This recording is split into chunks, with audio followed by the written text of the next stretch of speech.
Welcome learners back to doctor Darshan channel.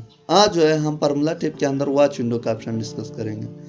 Watch window का option क्यों हम यूज़ करते हैं, ये जब भी हम किसी शीट के ऊपर अप्लाई करते हैं, जिस शीट के अंदर डेटा होता है ये उसी के बारे में अपडेटिंग देता है, किस तरह आए अप्लाई करते हैं। जैसे ही मैं वॉच विंडो के ऑप्शन पर क्लिक करूँगा, यहाँ से जो है इस डेटा को कंट्रोल ए करूँगा और यहाँ से ऐड करूँगा। यहाँ से जो है आप ऐड के ऑप्शन पर क्लिक कीजिए और यहाँ पर यस के ऑप्शन पर। अभी जो है ये डेटा इसने सेलेक्ट किया है। यहाँ से जो है मैं कुछ शीटें ले लूँगा।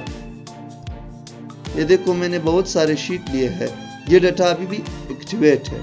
ये हमें किस इसके बारे में बताता है, ये हमें उस शीट के डेटा के बारे में बताता है कि इस शीट के अंदर क्या अपडेट चल रहा है। मतलब उस शीट के अंदर कौन कौन से सेल थे, कौन कौन से फार्मूले आपने अप्लाई किए थे, वो सारे हमें बताता है। ये देखो फार्मूले सारे ये एक्सपेंडेबल फॉर्म में दिखा रहा है। अभी जो है एक तो ये फायदा है कि ये हमें अपडेटिंग के बारे में बता रहा है। दूसरी बात ये है, अगर आप किसी भी शीट के ऊपर काम कर रहे हो और यहाँ से इस शीट के ऊपर आप सिर्फ डबल क्लिक करते हो, ये डायरेक्ट उसी जगह पर आपको ले जाएगा, बिल्कुल मखसूस उसी सेल पर ले जाएगा। तो दूसरा फायदा ये है। अगर मैं यहाँ पर आ जाऊँ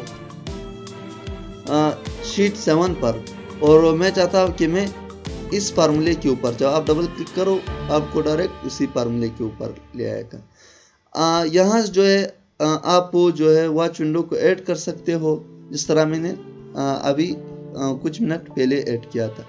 और यहाँ से जो है आप डिलीट भी कर सकते हो। देखो आप जिस सेल को सिलेक्ट करते हो उसे यहाँ से डिलीट भी कर सकते हो। तो आज हम लोगों ने पढ़ा फार्मूला टिप के अंदर वॉच विंडो का ऑप्शन। उम्मीद है आपको लेक्चर समझ आया होगा। अगर वीडियो पसंद आई तो लाइक शेयर ज़रूर करना और हमारे चैनल को सब्सक्राइब करें, साथ में बेल आइकन का बटन प्रेस कीजिए ताकि आने वाले लेक्चर जो है वो बर वक्त मिलते जाए। दूसरी लेक्चर में जो है हम कैलकुलेशन के ऑप्शन जो है डिस्कस करेंगे। थैंक यू गाइस, अल्लाह हाफिज़।